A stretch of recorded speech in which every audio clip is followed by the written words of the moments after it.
పొడపత్రి ఆకులు నమిలితే నాలుకకి రుచి తెలియకుండా పోతుంది. మరి ఈ అద్భుత ఔషధి ఇంకేమేం చేస్తుందో మీకు తెలుసా?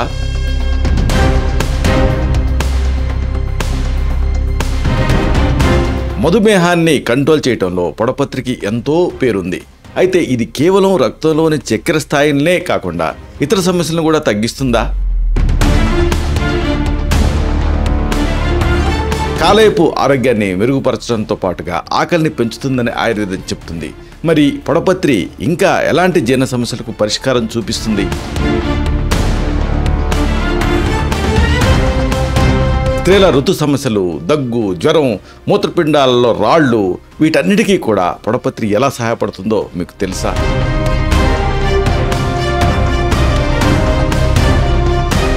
ఈ కీలకమైన అంశాలని, రహస్యాల్ని బాగా లోతుగా, కూలంకషంగా ఈ వీడియోలో మనం తెలుసుకుందాం. మిత్రులారా నమస్కారం. నేను మీ డాక్టర్ చిరుమామిళ్ళ మురళీ మనోహర్. ఈ వీడియోలో ఒక అమేజింగ్ విషయం మనం తెలుసుకోబోతున్నాం. ఈ పొడపత్రి ఆకు చాలామందికి వేపాకులు తెలిసినట్టుగా, తుమ్మాకులు తెలిసినట్టుగా, ఇంకా అనేక రకాల ఆకుకూరలు తెలిసినట్టుగా పొడపత్రి గురించి తెలియదు. కానీ ఇది అద్భుతమైనటువంటి ఒక ఔషధి అని చెప్పొచ్చు. మెయిన్గా మధుమేహంతో సహా అనేక సమస్యలకు ఇది ఒక గొప్ప పరిష్కారాన్ని చూపిస్తుంది.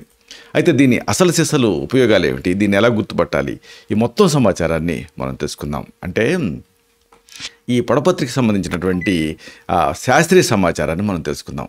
మధుమేహానికే కాకుండా ఇంకా అనేక సమస్యలకి ఇది ఒక మంచి పరిష్కారం కింద ఉంటుంది. అయితే దీన్ని గుర్తుపట్టడం అనేది చాలా ముఖ్యం. అలాగే దీన్ని సరైన రీతిలో ఉపయోగించుకోవటం ముఖ్యం. ఎలా గుర్తుపట్టాలి, ఎలా ఉపయోగించుకోవాలి అనేదే మనం తెలుసుకోబోతున్నాం. ప్రకృతి ఒడిలో దాగున్నటువంటి అద్భుతాలు ఎన్నో అండి. వాటిలో కొన్ని మన ఆరోగ్యానికి ఎంతో మేలు చేస్తాయి. అలాంటి వాటిలో ఒకటి ఈ పొడపత్రి. ఆయుర్వేదంలో దీనికి ఒక అద్భుతమైన పేరుంది, మధునాశిని అనేటువంటి పేరుంది.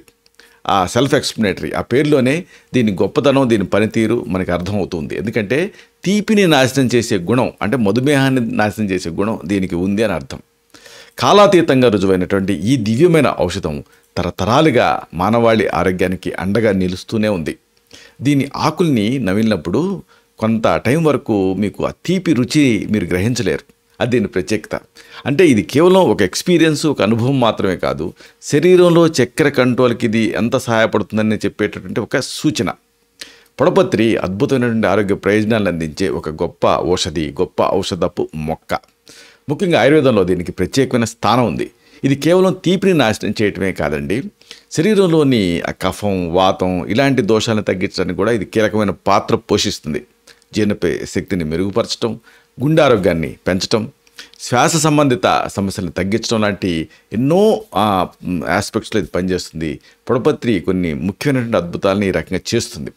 సాంప్రదాయ ఆయుర్వేద వైద్య విధానంలో, అలాగే గిరిజన వైద్య విధానంలో కూడా పాము కాటికి విరుగుడిగా దీన్ని వాడతారు. అలాగే చర్మ వ్యాధులు, జ్వరం, దగ్గు, మూత్రపిండాల్లో రాళ్ళు, ఇలా ఒకటి కాదు రెండు కాదు అనేక సమస్యలకు ఈ పొడపత్రి అనేది ఒక చక్కటి పరిష్కారం. భారతదేశం అంతటా కూడా సమశీతోష్ణ వాతావరణంలో ఇది చాలా విరివిగా మనకి కనిపిస్తుంది. అయితే ఇక్కడ ఒక ఫార్మకోగ్నసీ అంటారంటే ఐడెంటిఫికేషన్ ఆఫ్ మెడిసినల్ ప్లాంట్స్. ఈ పొడపత్రిని యథాతథంగా ఎలా గుర్తుపట్టాలి, ఈ మొక్క తాలూకు ప్లాంట్ ప్రొఫైల్ ఏమిటి, ఇది మీరు తెలుసుకోవాలి. యాక్చువల్గా మన బాధ్యత కూడా. దీని వృక్షశాస్త్ర నామం జిమ్నిమా సిల్వెస్టర్ అనేటటువంటి పేరు దీనికి ఉంది. సాధారణంగా దీన్ని పొడపత్రి అని తెలుగులో పిలుస్తూ ఉంటాం. పొడపత్రి మీరు గమనిస్తే బలహీనమైనటువంటి ఆ స్టెమ్ తోటి, ఆ కాండంతో ఉండేటటువంటి ఒక ఎగబాకేటటువంటి మొక్కది. దీని కాండాన్ని మీరు క్లోజ్గా కనుక అబ్జర్వ్ చేయగలిగితే చిన్న చిన్న వెంట్రుకలతోటి కప్పి ఉంటుంది దీని కాండం అంతా కూడా. ఆకులు 1 లేదా 1.5 అంగుళాల పొడవైనటువంటి ఒక ఆకారంలో, అండాకారంలో ఉంటాయి. అయితే ఈ ఆకుల్ని ఇంకా మీరు స్పెసిఫిక్గా గమనిస్తే రెండు వైపులా చిన్న వెంట్రుకలు కనిపిస్తాయి. లేత పసుపు ఆకుపచ్చ రంగు పూలు ఉంటాయి దీనికి. ఇవి ఆగస్టు నుంచి సెప్టెంబర్ నెలల మధ్యలో పోస్తాయి. ఇక జనవరి నుంచి మార్చి మధ్య పండు కూడా దీనికి కాస్తాయి. భారతదేశం అంతటా కూడా చెప్పుకున్నట్టుగా సమశీతోష్ణ వాతావరణం ఉన్న ప్రాంతాలలో ఈ మొక్క పెరుగుతుంది. ఈ మొక్కలో మరి ఔషధ గుణాలు ఉండేవి ఏవి అంటే ఆకులు, అలాగే వేరు, ఇవి ప్రధానంగా ఔషధ గుణాలు కలిగి ఉంటాయి. దీన్ని ఏ రూపంలోనైనా తీసుకోవచ్చు. మనం చెప్పుకోబోతున్నాం రెమెడీస్. పొడి రూపంలో అనుకోండి. పొడి అంటే అర్థం ఏమిటి, మొక్కని నీడలో ఆరబెట్టి ఆ తర్వాత పొడి చేసుకుంటే దాన్ని పొడి అంటారు, చూర్ణం. దీన్ని చూర్ణ రూపంలో మీరు వాడుకోవాలనుకుంటే 5 నుంచి 6 గ్రాములు వాడాలి. ఇక కషాయ రూపం అనుకోండి, అంటే ఏమిటి, మొక్కని తెచ్చి అది ఎండింది కానీ లేకపోతే పచ్చిదాన్ని కానీ కాస్త అవకుటంగా దంచి నీళ్ళకి వేసి మరిగిస్తే కషాయం అవుతుంది. కషాయ ప్రక్రియ ఏమిటి అంటే 1/4 మిగిలేలాగా మరిగించాలి నీళ్ళని, అప్పుడు దాంట్లో ఎక్స్ట్రాక్ట్ దిగుతుందన్నమాట. ఇలాంటి కషాయ రూపంలో దీన్ని వాడాలనుకుంటే 40 నుంచి 80 మిల్లీలీటర్ల మోతాదుగా దీన్ని వాడుకోవాలి. అంతేనా, అసలైన కొన్ని అంశాలు ఉన్నాయి. అంటే దీని ఔషధ ప్రయోజనాలు, ఈ మెడిసినల్ యూజెస్ మీరు తెలుసుకుంటే మీకు ఆశ్చర్యం వేస్తుంది. అరే ఇన్ని ఉపయోగాలు ఉన్నాయనిపిస్తుంది. పొడపత్రి మధుమేహం అంటే డయాబెటీస్, మూత్రపిండాల్లో రాళ్ళు, దగ్గు, ఇంకా పాము విషాన్ని దించడానికి, కామెరలను తగ్గించడానికి, కడుపులో మంటకి, అలాగే రక్త సంబంధిత రుగ్మతలకి, వాపు, అలాగే బాగా అతిగా దప్పిక వేస్తూ ఉండటం, వాంతులు, ఉబ్బసం, గుండె సమస్యలు, అలాగే చర్మ వ్యాధులు, పుండ్లు, రక్తస్రావం, ఇలా 1 కాదు 2 కాదు అనేక వ్యాధులకి ఇది ట్రీట్మెంట్ కింద ఉపయోగపడుతుంది. వీటిని గురించి అసలు స్పెసిఫిక్గా ఏ సమస్యలలో ఎలా వాడాలి అనేది మనం తెలుసుకుందాం. అంటే మనుషుల్ని రకరకాల వ్యాధులు, రకరకాల బాధలు ఇబ్బంది పెడుతూ ఉంటాయి. ఇలాగా అనేక రకాల సమస్యలలో ఇది ఒక బ్రాడ్ స్పెక్ట్రమ్ మెడిసిన్ లాగా ఇది పనిచేస్తుంది. ముఖ్యంగా పొడపత్రి అంటంతోనే మనం చెప్పుకుంటుంది ఏమిటి అంటే ఇది ప్రధానంగా ఎదుర్కొనేటువంటి వ్యాధి ఏమిటి అంటే మధుమేహం, అంటే ఈ డయాబెటీస్లో దీని ఉపయోగం అంతా ఇంత కాదు. ఈ డయాబెటీస్ సమస్య ఉన్నప్పుడు ఏం జరుగుతుంది, రక్తంలో చక్కెర స్థాయిలు పెరిగి మూత్రపిండాలు, కళ్ళు, అలాగే నరాలు ఇలాంటి శారీరక భాగాలపైన ఆ డయాబెటీస్ తాలూకు ప్రభావం పడుతుంది. అందుకే డయాబెటీస్ అనేది సర్వ శరీరాన్ని అటాక్ చేసేటట్టు ఒక సమస్య. అయితే మీకు షుగర్ ఉంది లేదా ఉందా అని అనుమానం ఎప్పుడు రావాలి అంటే మూత్ర విసర్జన ఎక్కువగా జరుగుతూ ఉండాలి, అలాగే ఎక్కువగా దప్పిక వేస్తూ ఉండాలి, ఆకలి విపరీతంగా అవుతూ ఉండాలి, బరువు తగ్గిపోతూ ఉండాలి. ఇలాంటి ప్రధాన లక్షణాలతోటి మీరు డయాబెటీస్ని అనుమానించాలి. దీనికి ట్రీట్మెంట్ చేసుకోలేదనుకోండి గుండె జబ్బులు, కిడ్నీ సమస్యలు వచ్చే రిస్క్ ఉంటుంది. ప్యాంక్రియాస్ సరిగ్గా పనిచేయకపోవటం, అలాగే ఇన్సులిన్ ఉత్పత్తి తగ్గటం, లేదా శరీరం ఇన్సులిన్ సరిగ్గా వినియోగించుకోలేకపోవటం, ఇలాంటి వాటి వల్ల సాధారణంగా ఈ డయాబెటీస్ అనేది వస్తూ ఉంటుంది. కాబట్టి ఈ ఏరియాస్లో ఫోకస్ చేయాలి. ఆహారపు అలవాట్లు, అలాగే శారీరక శ్రమ లేకపోవటం, జన్యుపరమైన కారణాలు ఇవన్నీ కూడా దీనికి కంట్రిబ్యూట్ చేస్తూ ఉంటాయి డయాబెటీస్కి. ఏదేమైనా పొడపత్రిని డయాబెటీస్ని తగ్గించుకోవాలంటే ఎలా వాడుకోవాలంటే ఎండిన ఆకుల పొడిని 4 నుంచి 6 గ్రాములు లేదా పచ్చి ఆకుల రసం, అంటే ఆకులను తెచ్చి దంచి రసం తీసి గుడ్లో వేసి పిండాలి. అంటే ఆకులను తీసుకొచ్చి ముద్దగా దంచి రసం పిండాలన్నమాట గుడ్డలో వేసి, అప్పుడు రసం వస్తుంది, దాన్ని స్వరసం అంటాం. ఇలాంటి స్వరసం అయితే 25 to 30 అంటే దాదాపుగా ఒక 2 టేబుల్ స్పూన్లు మోతాదుగా దీన్ని రోజుకి 2 సార్లు తీసుకుంటూ ఉంటే రక్తంలో చక్కెర స్థాయిలు తగ్గుతాయి. ఇన్సులిన్ ఉత్పత్తిని పెంచడంలో, గ్లూకోజ్ శోషణని తగ్గించడంలో ఈ పొడపత్రి అనేది మీకు సహాయపడుతుంది. ఇంకొక మేజర్ ఏరియా ఏమిటంటే ఇది ఉపయోగపడేది మూత్రపిండాలలో రాళ్ళు, అంటే రీనల్ క్యాలిక్యులైలో కూడా ఇది చాలా బాగా యూస్ఫుల్గా ఉంటుంది.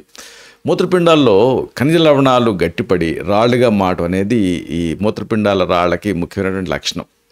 అయితే అనుబంధ లక్షణాలు ఉంటాయి. ఉదాహరణకు మూత్రపిండాల రాళ్ళు ఉన్నప్పుడు నడువు నొప్పి, యూరినేట్ చేసేటప్పుడు, మూత్ర విసర్జన చేసేటప్పుడు నొప్పి రావటం, రక్తం రావటం, ఇలాంటివి దీనికి సంకేతాల కింద ఉంటూ ఉంటాయి. మూత్రపిండాల్లో రాళ్ళు ఉన్నప్పుడు దీన్ని అశ్రద్ధ చేశారనుకోండి మూత్రపిండాలు దెబ్బతినొచ్చు. శరీరంలో ద్రవాలు సరిగ్గా అంటే పూర్తి స్థాయిలో లేకపోవటం, కొన్ని ఆహారాలని ఎక్కువ తీసుకోవటం, జన్యుపరమైన కారణాలు, కొన్ని రకాల మందులు, ఇవన్నీ కూడా మూత్రపిండాల రాళ్ళకి కంట్రిబ్యూట్ చేస్తూ ఉంటాయి. అయితే మరి ఈ పొడపత్రిని ఎలా వాడుకోవాలి? 40 నుంచి 80 మిల్లీలీటర్ల కషాయాన్ని రోజుకి 2 సార్లు తీసుకుంటూ ఉండాలి. ఇది రాళ్ళని కరిగించి మూత్రపిండాల పనితీరుని మెరుగుపరుస్తుంది. మూత్ర విసర్జనని పెంచడం, అలాగే రాళ్ళని బయటకు పంపడంలో ఇది సహాయపడుతుంది. ఇంకొకటి అన్రిలేటెడ్గా అనిపించేటువంటి ఒక సమస్యలో ఇది చాలా బాగా పనిచేస్తుంది. ఇదేంటంటే దగ్గు. అంటే ఈ కాఫ్ ఉన్న సందర్భాలలో కూడా పొడపత్రి మీకు యూస్ఫుల్గా ఉంటుంది. శ్వాసనాళాల్లో చికాకు వల్ల దగ్గు వస్తుంది. దీంతోపాటు గొంతు నొప్పి, కఫం, ఇవన్నీ కూడా దీనికి అనుబంధ లక్షణాల కింద ఉంటూ ఉంటాయి. దీని ట్రీట్మెంట్ ఇవ్వలేదనుకోండి శ్వాస సంబంధిత సమస్యలు తీవ్రమవుతాయి. అంటే lower respiratory tract disorders, infections ఎక్కువైపోతాయి. ఈ వ్యాధికారక సూక్ష్మజీవులు ఏదైతే వైరస్, బ్యాక్టీరియా అనుకుంటామో ఇవి, అలాగే ఎలర్జీలు, ఇంకా వాతావరణ మార్పులు, పొగ, కాలుష్యం, ఇవన్నీ కూడా ఈ కాఫ్కి కారణాల కింద ఉంటూ ఉంటాయి. అయితే మరి పొడపత్రిని ఎలా వాడుకోవాలి అంటే దీని గింజలు ఉపయోగపడతాయి. గింజల పొడిని 5 నుంచి 6 గ్రాములు మోతాదుగా తేనెతో కలిపి రోజుకి 1 లేదా 2 సార్లు తీసుకుంటూ ఉంటే దగ్గు తగ్గుతుంది. ఎందుకంటే ఇది శ్లేష్మాన్ని పలచపరిచి మ్యూకస్ ప్లెక్స్ తయారు కాకుండా చూస్తుంది. దీంతో సులభంగా కఫం బయటకు వస్తుంది, అందుకని దగ్గు తగ్గుతుంది. ఇంకోటి ముందు నుంచి మనం చెప్పుకునే ఆసక్తికరమైనటువంటి ఉపయోగం ఏంటంటే మెయిన్గా గిరిజన ప్రాంతాల్లో దీన్ని వాడుతూ ఉంటారు. ఇదే పాము విషం. అంటే ఈ స్నేక్ పాయిజనింగ్లో పొడపత్రి అనేది మీకు చాలా బాగా పనిచేస్తుంది. అది ఎందుకంటే నిర్జన ప్రదేశాలలో మెడికల్ షాపులు ఉండవు, డాక్టర్లు ఉండరు, కానీ ఈ ఆకులు ఈ చెట్లు మీకు విరివిగానే కనిపిస్తూ ఉంటాయి. పాము కాటు వల్ల శరీరంలో విషం వ్యాపించి తీవ్రమైన నొప్పి, వాపు, వికారం, వాంతులు, స్పృహ కోల్పోవడం ఇలాంటి లక్షణాలు కనిపిస్తాయి. ఇది వెంటనే ట్రీట్మెంట్ ఇవ్వాల్సినటువంటి పరిస్థితి, లేకపోతే ప్రాణాంతకం అవుతుంది. పాము కాటు వల్ల విషం రక్తంలో చేరి ఇది నరాలను దెబ్బతీయొచ్చు, కండాలను దెబ్బతీయొచ్చు, గుండె పనితీరుని కూడా ప్రభావితం చేయొచ్చు. అంటే ఈ 3 వేస్లో ఎట్లాగైనా జరగవచ్చు.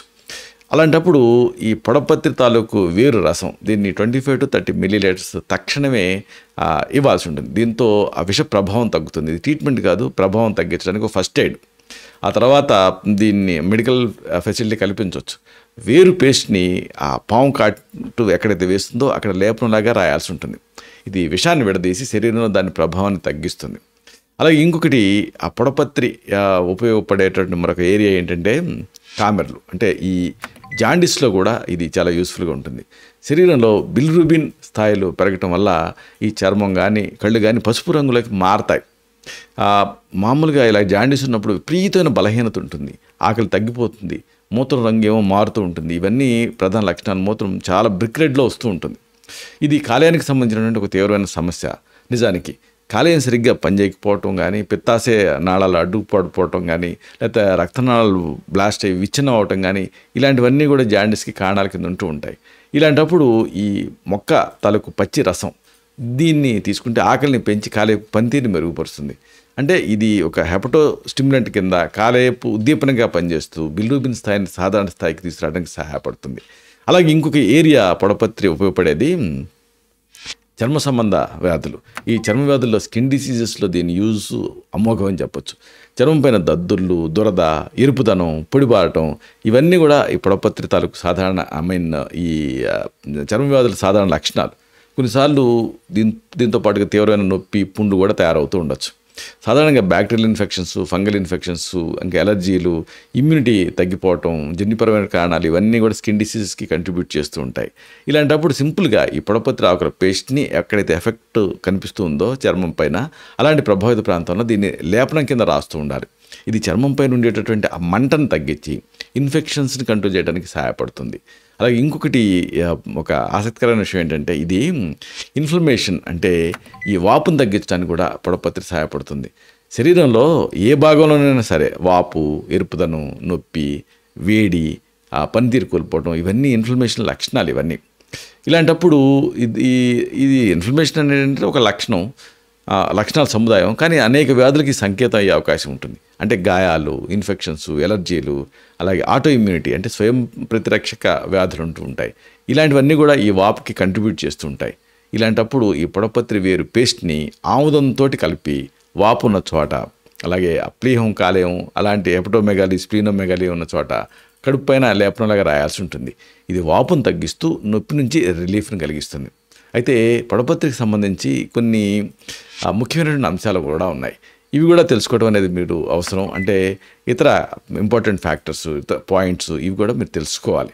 ఉదాహరణకు పొడపత్రిని ఎక్కువ మోతాదులో తీసుకున్నారనుకోండి, ఇది యాంటీడయాబెటిక్గా పనిచేస్తుంది కదా, రక్తంలో చక్కెర స్థాయిలు సాధారణం కంటే తగ్గిపోయేటువంటి అవకాశం ఉంటుంది. కాబట్టి చూసుకోవాలి. అంటే దీన్ని ఇలా పడిపోవటాన్ని మెడికల్ పరిభాషలో హైపోగ్లైసీమియా అంటారు. కాబట్టి వైద్య సలహా మేరకు మాత్రమే దీన్ని వాడుతూ ఉండటం అనేది అవసరం. ఇక కొంతమంది పేషెంట్స్ అడుగుతూ ఉంటారు, హోమియోపతితో పాటు తీసుకోవచ్చా, మల్టీవిటమిన్స్తో పాటు తీసుకోవచ్చా అని. నిజానికి ఇది హోమియోపతి మందులతోటి లేదా మల్టీవిటమిన్, ఒమేగా 3 ఫ్యాటీ యాసిడ్స్ ఇలాంటి సప్లిమెంట్స్ తోటి కలిపి తీసుకోవచ్చు, ఎలాంటి ఇబ్బంది లేదు. అయితే అలోపతిక్ మెడిసిన్స్ వాడుతుంటే మాత్రం అప్పుడు వైద్య సలహా తీసుకున్న తర్వాతనే దీన్ని వాడాల్సి ఉంటుంది. ఎందుకంటే దీనికి బ్లడ్ షుగర్ మెటబాలిజాన్ని ఎఫెక్ట్ చేసేటువంటి నేచర్ ఉంది. కాబట్టి ఆయుర్వేదం, అలోపతి మందులు కలిపి వాడాల్సిన సందర్భం వచ్చిందనుకోండి, అప్పుడు అలోపతి మందులు ఒక అరగంట ముందు తీసుకొని ఆ తర్వాత అరగంట ఆగి ఆయుర్వేద మందులు తీసుకోవటం మంచిది. అప్పుడు వాటి యాక్షన్స్ ఇంటర్ఫియర్ అవ్వకుండా ఉంటాయి. ఆయుర్వేదంలో లోహాన్ని శుద్ధి చేయడంలో కూడా ఈ పొడపత్రిని ఉపయోగిస్తూ ఉంటాం. చివరిగా ఒక మాటని మీకు మనవి చేయాలి. పొడపత్రి అనేదండి ఒక దివ్యమైన ఔషధం. ఇది డయాబెటీస్ని నియంత్రించడంలో, అలాగే జీర్ణ వ్యవస్థని అంటే డైజెస్టివ్ సిస్టమ్ని మెరుగుపరచడంలో, శ్వాసకోశ సమస్యని తగ్గించడంలో ఇంకా ఇతర ఆరోగ్య సమస్యల్ని పరిష్కరించడంలో ఇలాగా అనేక యాంగిల్స్లో ఇది తన ప్రయోజనాన్ని అందిస్తూ ఉంటుంది మనకి. దీన్ని సరైన మోతాదులో మనం వైద్య సలహాతోటి వాడుకుంటే అద్భుతాలు చేస్తుంది. ఈ ప్రకృతి ప్రసాదించిన వరం మన ఆరోగ్యానికి రక్షగా నిలుస్తుంది. ఆకుపచ్చని ఒక అద్భుతం పొడపత్రి అని మనం చెప్పొచ్చు. ఇలాంటి మరిన్ని ఇన్ఫర్మేటివ్ వీడియోస్ కోసం ఈ ఛానల్ సబ్స్క్రైబ్ చేసుకోండి. అలాగే ఈ వీడియోలో అప్లోడ్ అవడంతోనే ఆ విషయం మీకు తెలియాలనుకుంటే బెల్ బటన్ క్లిక్ చేయండి. అప్పుడు మీకు ఒక నోటిఫికేషన్ వస్తుంది. ఆ నోటిఫికేషన్ మీరు క్లిక్ చేస్తే ఆ వీడియోని మిస్ కాకుండా చూడగలుగుతారు. అలాగే ఈ వీడియో మీకు నచ్చిందనుకోండి, లైక్ చేయండి. అప్పుడు ఇది ఎక్కువ మందికి రీచ్ అవుతుంది. అంటే మన పర్పస్ సర్వ్ అవుతుంది, వీడియో తలకు పర్పస్ సర్వ్ అవుతుంది. అందరికీ ఆరోగ్యం, అందరికీ ఆయుర్వేదం మన అభిలాష నెరవేరుతుంది. దీంతో శతం జీవ శరదో వర్ధమానః, శతం హేమంతాన్ శతం వసంతాన్, 100 శరత్తులు, 100 హేమంతాలు, 100 వసంతాలు వర్ధిల్లుతూ జీవించండి. Stay healthy, stay happy, be positive, keep smiling. Love you all. శుభం.